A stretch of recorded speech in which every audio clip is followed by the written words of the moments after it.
when growing up, I never believe in any of our culture, our own culture. But I always believed in something, but I didn't know what I was. I remember coming back from a hockey practice, and we were talking about hockey, and then my dad just stopped our conversation, and he said, "You know what, Blair?" He said, "You have to learn the language and the culture," he said. And I was thinking, then he said, "We all have to, but you have to start us off." And I was like, okay, well, like I always listened to what my dad said because he always had good stuff to say. But that one was one of the ones I didn't really understand because I didn't really believe in that way or follow that way at all. It was 4 days after that, those words he said to me, and he had passed on to the spirit world.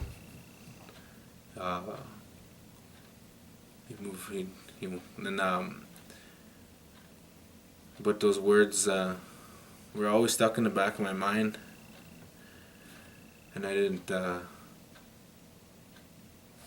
always heard them all the time. I went through a phase of the drugs and alcohol life, but even then, when I was about to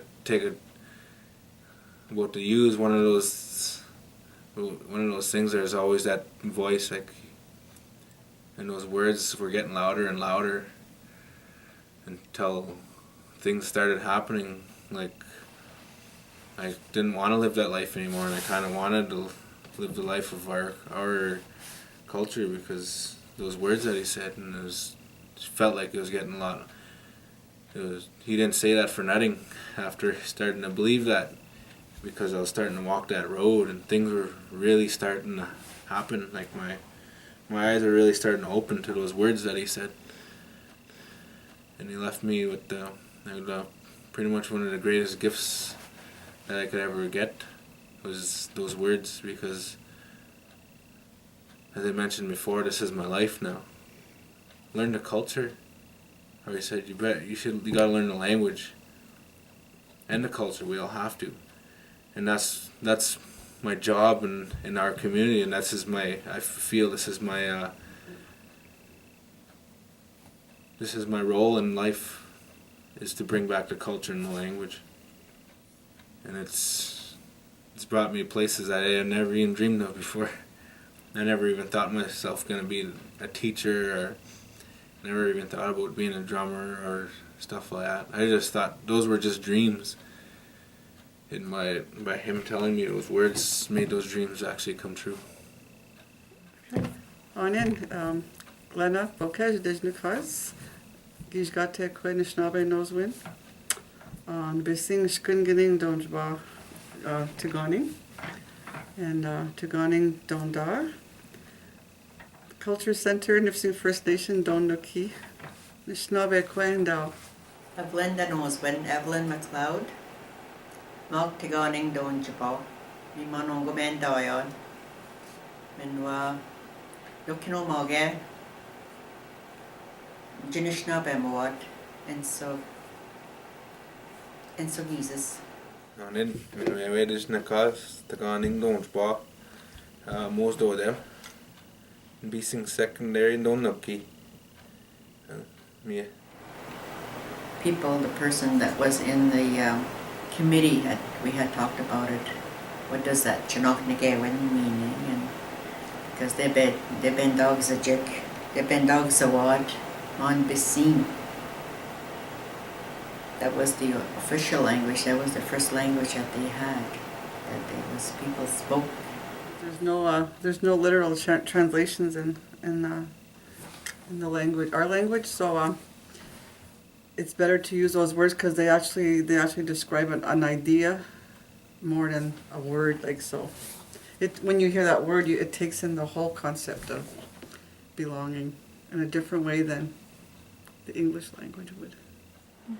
We're losing it slowly, and to have it there with the Constitution, Gichi-Naaknigewin, to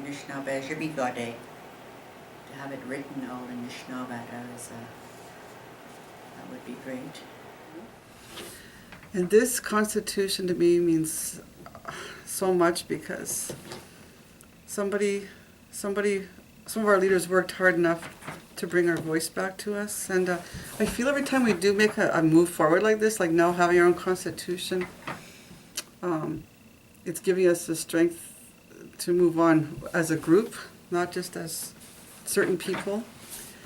So now we all go together. And I find it really awesome that now that I have a daughter on the way, it's such a I don't know, awesome feeling to see that she doesn't have to go through that. Even from when I was younger, like a lot of our people were brought up in shame.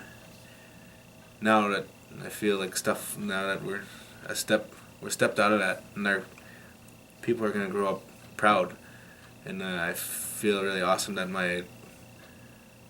the younger people, my daughter and the other babies that are coming, that don't have to go through that anymore. Our kids will have the more influence now to do what they know to be right, to be leaders in our own right. So they won't have the muzzling and the stifling and the shame.